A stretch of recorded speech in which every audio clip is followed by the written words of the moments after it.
Je m'appelle Isabelle Amado, je suis praticien hospitalier et responsable d'une unité qui s'appelle le Centre Ressources en Île-de-France de remédiation cognitive et réhabilitation psychosociale, C3RP. Je travaille donc au GHU Paris Psychiatrie Neurosciences, à l'hôpital Sainte-Anne à Paris. Ce centre a été créé en 2011. Il a bénéficié finalement de tout ce qui s'est passé autour de la création des nouvelles techniques de remédiation cognitive en France. Et nous avons été conjointement avec Nicolas Franck dans le développement de ces nouvelles techniques à l'époque, avec également la volonté de créer une association, et on a créé l'Association francophone de remédiation cognitive, la FRC, dont j'ai été un des membres fondateurs avec Nicolas Franck, Caroline Demilly et Pascal Viana. Concernant cette volonté d'étendre les pratiques de remédiation cognitive et de réhabilitation psychosociale, dès le départ, il y avait la nécessité d'un essaimage et d'une diffusion parisienne, régionale et nationale, en fait, des nouvelles pratiques de remédiation cognitive et des prises en charge en remédiation et en réhabilitation psychosociale venant du C3RP et en parallèle avec ce qui se développait autour de la région Rhône-Alpes.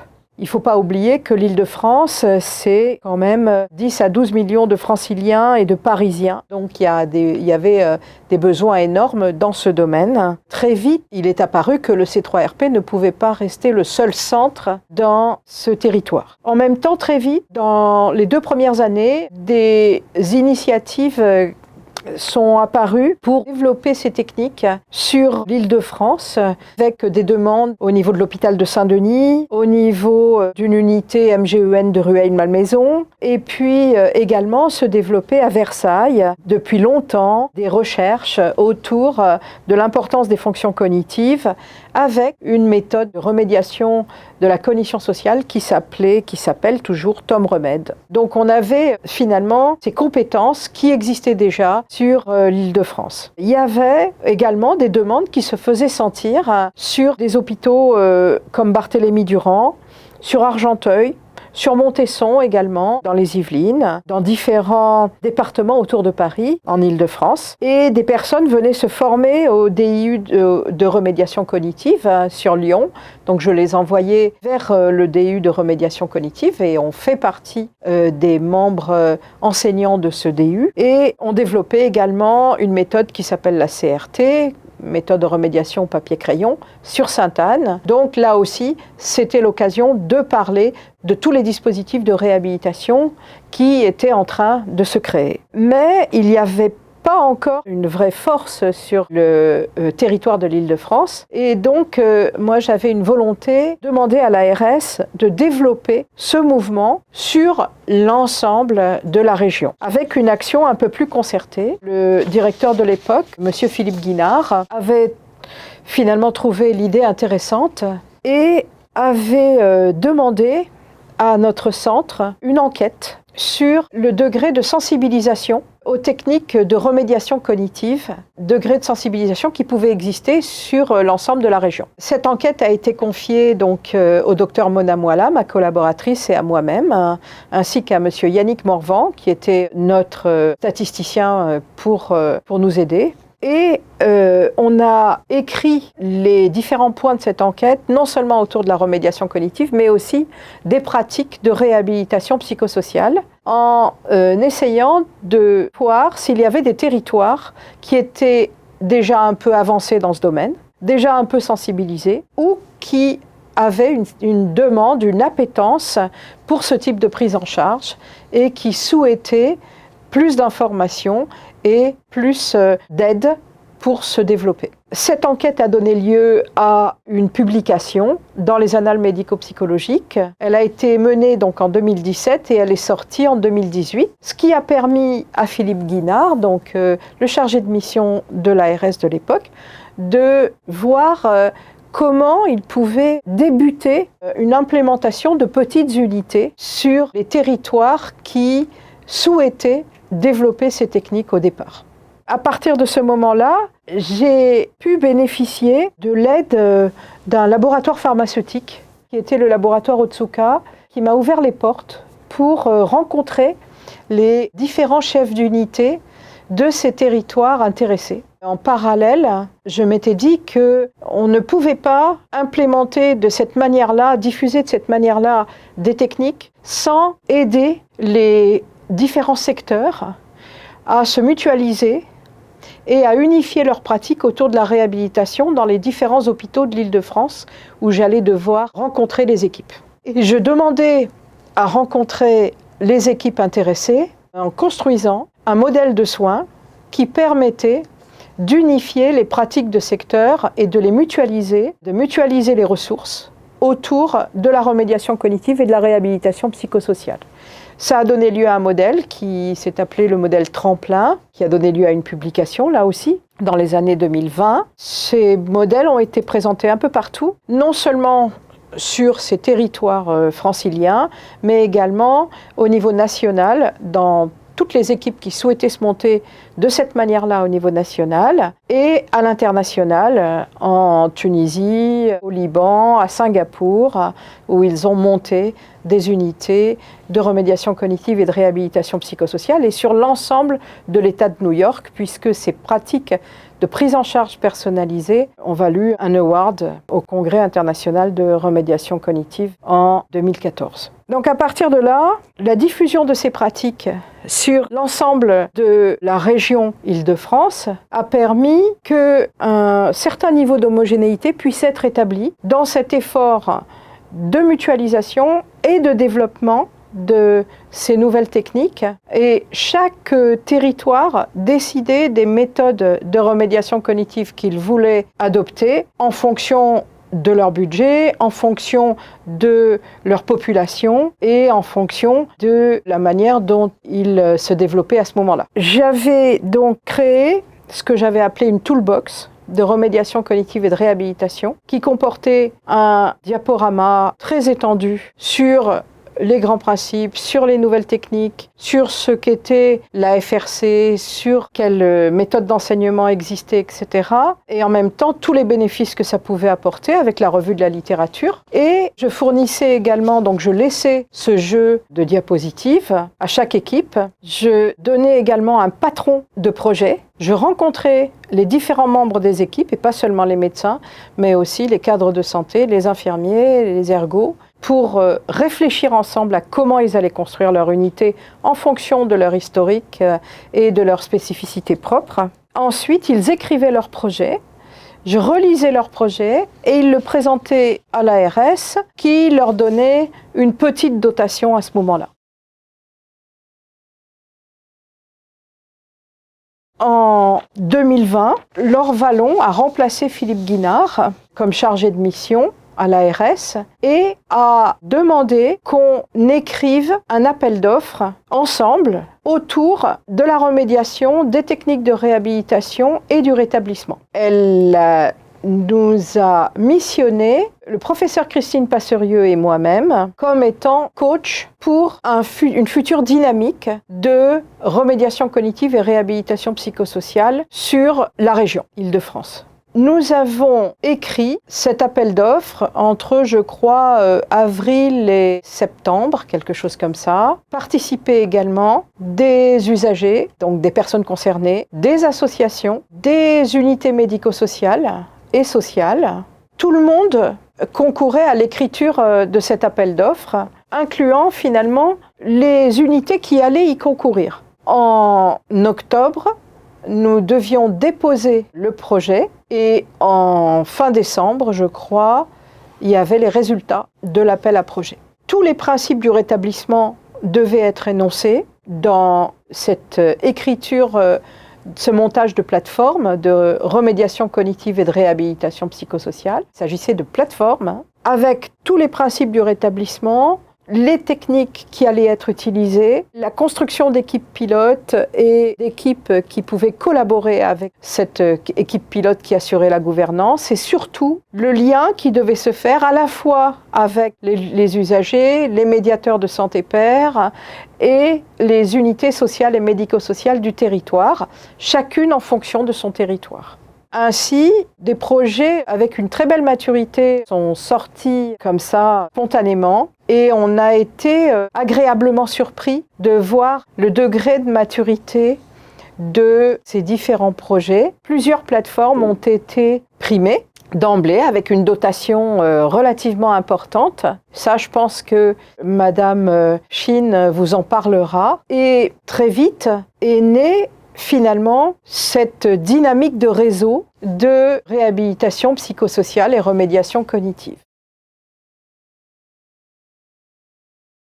Ce qui a été, je pense pour nous, cliniciens, une belle surprise, c'est que ça a été le début d'une très fructueuse collaboration avec l'Agence régionale de santé Île-de-France, puisque nous avons débuté tout un axe de réflexion conjoint sur tout ce qui était important pour nous de développer sur l'ensemble de notre région en matière de mise au travail, de case management, comment on peut développer les différentes pratiques en fonction des spécificités de chaque hôpital, de chaque territoire, en sachant que finalement, cette imprégnation qui avait été faite sur la remédiation cognitive et la réhabilitation psychosociale avait pu profondément se faire depuis 2017-2018 et que les réflexions du coup qui en découlaient, les mutualisations, l'émergence des compétences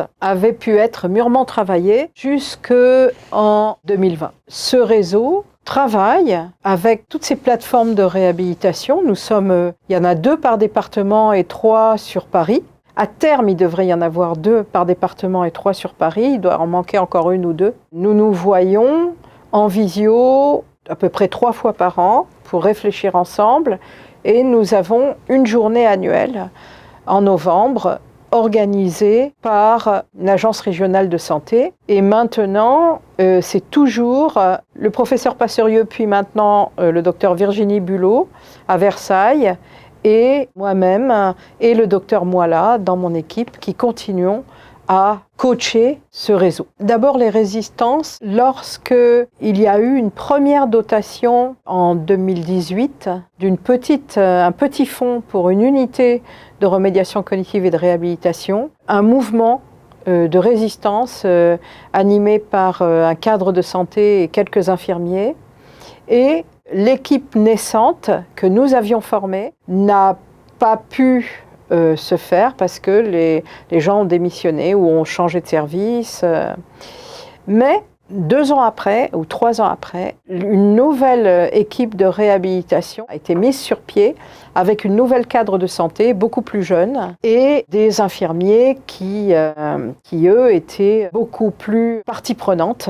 Ils ont pu développer à ce moment-là leur unité de réhabilitation qu'ils ont, eux, essentiellement orientée autour des troubles bipolaires. Également, il y a eu une unité qui a eu quelques difficultés dans les Yvelines Nord. Le médecin est parti dans un cadre plus général de difficultés médicales qui existaient sur l'ensemble de l'hôpital à ce moment-là de Montesson. Je crois que la coordination de la plateforme de réhabilitation, qui continue toujours, se fait actuellement avec une neuropsychologue et une infirmière en attendant de pouvoir retrouver un médecin responsable. Parce que bien sûr, nous sommes dans un contexte de pénurie médicale, donc c'est pas facile de retrouver partout des médecins. Ça a été, je crois, les 2 grands points de résistance. Je suis Voutina Shin, je suis chef de projet santé mentale et psychiatrie à l'Agence régionale de santé d'Île-de-France. Pour présenter très rapidement, l'Agence régionale de santé d'Île-de-France a mis dans son projet régional de santé 2023-2028 la santé mentale et la psychiatrie comme une des 2 priorités thématiques avec la périnatalité. Depuis 2023, c'est vraiment une des priorités principales de l'agence avec tout un programme et une feuille de route dédiée qui s'inspire largement des travaux de la feuille de route nationale santé mentale et psychiatrie. Et donc en fait, on a commencé bien évidemment avant 2023 à poser les choses, à structurer, à donner des grandes priorités pour l'agence, comme le montre effectivement le fait d'avoir mis une direction de projet au sein de l'Agence régionale de santé qui existe depuis plusieurs années avec des directeurs de projet précédents. Actuellement, dans cette direction de projet, nous sommes 3. Il y a Nicolas Noiriel qui est directeur de projet, donc moi je suis chef de projet santé mentale et psychiatrie. On se répartit ensemble les principales thématiques, et une autre collègue, Julie Alexcellent, qui est chargée de mission. Sur la réhabilitation psychosociale, donc comme l'expliquait le Dr Amado, on a commencé bien avant 2023, depuis 2017, à accompagner quelques équipes qui étaient partie prenante et qui voulaient s'intéresser et développer ces enjeux-là. En 2019, il y a eu une instruction nationale ministérielle pour le développement de la réhabilitation psychosociale. Et donc au niveau des agences régionales de santé, on s'en est tous emparés. Nous, l'avantage en Ile-de-France, c'est qu'on avait donc ce petit noyau d'acteurs qui étaient intéressés à ces missions et la dynamique portée par l'équipe du Dr Amado. À partir de là, nous avons souhaité monter un groupe régional qui rassemblait l'ensemble des équipes qui étaient intéressées par cette démarche et qui effectivement s'ouvrait également aux personnes concernées, aux associations, et notamment aux associations de famille et aux associations gestionnaires du secteur médico-social qui sont aussi une partie prenante des actions orientées rétablissement et qui portent des actions de réhabilitation psychosociale. Avec ce groupe régional, nous avons souhaité construire un appel à projet pour porter une offre de réhabilitation psychosociale ainsi que le préconisait l'instruction nationale. Mais ce que nous avons souhaité faire, c'était vraiment le personnaliser aux problématiques de l'Île-de-France et pouvoir faire que ce soit vraiment porté par les acteurs et par les équipes, qu'elles s'en emparent, qu'elles construisent cet appel à projet et qu'elles puissent progressivement répondre aux conditions fixées par cet appel à projet qui étaient des conditions de qualité et de mission pour pouvoir développer l'offre de réhabilitation psychosociale sur le territoire régional. Pour ce groupe de travail, nous avons demandé au Dr Amado et au professeur Christine Passerieux d'être les pilotes de ce groupe régional et donc de pouvoir orienter les discussions et accompagner les équipes qui s'intéressaient à ces pratiques et à ces soins pour permettre de le développer avec méthode et avec un enjeu de qualité des soins. Nous avons donc, entre 2020 et 2021, fait le constat d'une nécessité d'avoir une impulsion régionale pour développer davantage ces soins à travers un appel à projet. Rédiger cet appel à projet donc avec l'appui très fort de nos 2 pilotes régionales, Christine Passerieux et Isabelle Amado, et des équipes de soins sanitaires et médico-sociales qui participaient au groupe de travail avec les associations des usagers et des représentants des familles. Cet appel à projet a été publié en 2021 et depuis 2021, nous labellisons progressivement les différentes équipes d'Île-de-France qui se positionnent pour répondre à cet appel à projet et pour proposer une organisation territoriale autour de la réhabilitation psychosociale. Nous avons donc sur chaque territoire, chaque département, plusieurs organisations qui sont proposées par les établissements autour des soins de réhabilitation psychosociale, toujours dans le respect du cahier des charges régional de l'appel à projet, à savoir des missions à la fois soit de proposer de soins de réhabilitation psychosociale, notamment l'évaluation et l'aide à la définition du projet de vie, soit, et souvent en fait ce sont ces 2 missions-là qui sont 2 principales missions qui sont proposées par toutes les équipes, d'accompagner aussi le territoire et de diffuser des connaissances autour de la réhabilitation psychosociale pour progressivement faire en sorte que les établissements de psychiatrie et les secteurs de psychiatrie puissent formaliser de plus en plus leurs actions de réhabilitation psychosociale. Cet appel à projet, il s'est produit avec petit à petit des équipes qui se sont labellisées sous le format de plateforme. Et donc la particularité, c'est que nous avons des plateformes qui sont portées par un établissement, mais nous avons aussi des plateformes qui sont portées par une réunion de plusieurs établissements. Donc vraiment un partenariat sur le territoire entre plusieurs établissements de psychiatrie pour proposer une action sur leur territoire en lien avec les partenaires sociaux, médico-sociaux et les usagers et les familles. L'objectif que nous avons quasiment atteint désormais, c'est d'avoir 2 plateformes territoriales de réhabilitation psychosociale par département. Nous avons commencé avec 8 plateformes, une par département, et progressivement nous en avons labellisé plusieurs pour atteindre 2 plateformes par département, sauf à Paris où nous avons effectivement 3 plateformes, et en Seine-et-Marne où nous avons eu un beau projet pluripartenaire sur le sud de la Seine-et-Marne et actuellement il y a un projet sur le nord de la Seine-et-Marne qui est en train d'être élaboré et qu'on accompagne. Et donc le souhait de l'agence, en accord avec l'ensemble des acteurs du groupe régional, c'était de prendre le temps d'accompagner les équipes et de labelliser ce format plateforme de réhabilitation psychosociale une fois en fait que les équipes sont prêtes, qu'elles ont été déjà suffisamment formées, qu'elles ont commencé à avoir les partenariats avec l'ensemble des acteurs du territoire, bref, qu'elles puissent vraiment commencer à travailler sous le format plateforme, donc en coopération avec les acteurs du territoire. Nous avons actuellement 15 plateformes que nous avons labellisées, donc 2 par département, dont une qui est en fait à la fois sur Paris et sur le Val-de-Marne, et un 16e projet sur le nord de la Seine-et-Marne. Pourquoi couvrir l'ensemble du territoire par 2 plateformes par département? Lorsque nous avons monté le groupe régional en 2020, il y a eu une première phase qui était la phase de constat et évidemment le constat c'était une insuffisante, une inégale en tout cas diffusion des soins de réhabilitation psychosociale sur le territoire. L'objectif c'était pouvoir diffuser ces soins sachant qu'on voulait vraiment que ce soit porté par les équipes et donc qu'il y ait un côté progressif, parce que quand on voulait pas que ce soit un appel à projet qui pose quelque chose à toutes les équipes, mais que ça ne prenne pas concrètement sur le terrain. Donc là, on voulait vraiment que ce soit incarné par des équipes de terrain, d'où cette proposition de partir des équipes qui avaient un intérêt sur le sujet, qui avaient commencé à structurer les choses pour qu'elles puissent diffuser progressivement sur le territoire. D'où le fait aussi d'avoir un nombre qui soit de 2 plateformes territoriales qui regroupent parfois plusieurs équipes pour se dire avec 2 plateformes on arrive à couvrir progressivement l'ensemble du département, non pas en mettant forcément des soins dans chaque équipe de chaque secteur, mais en ayant à chaque fois pour chaque patient du département un point de repère et une référence accessible sur son département. D'où ce choix en fait de pouvoir aller jusqu'à 2 plateformes territoriales par département, charge ensuite à chaque plateforme effectivement de faire le lien avec ses partenaires locaux pour organiser les soins des patients.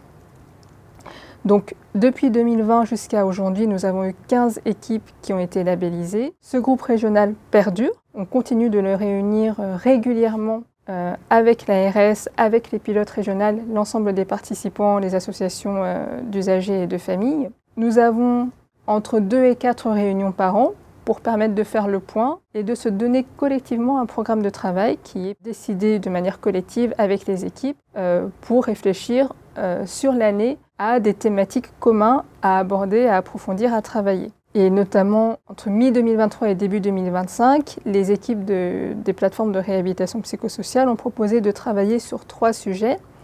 La mise en commun et la définition d'indicateurs communs à chaque plateforme pour à la fois définir l'activité, pour la valoriser, pour permettre aussi de mieux réfléchir aux organisations, aux structurations des plateformes, chacune ayant finalement son modèle propre, puisque vraiment basé des besoins et des opportunités du territoire. La question de la cartographie, pour avoir une visibilité et une lisibilité régionale de l'offre, et une accessibilité aussi pour chaque patient qui serait intéressé par cette offre.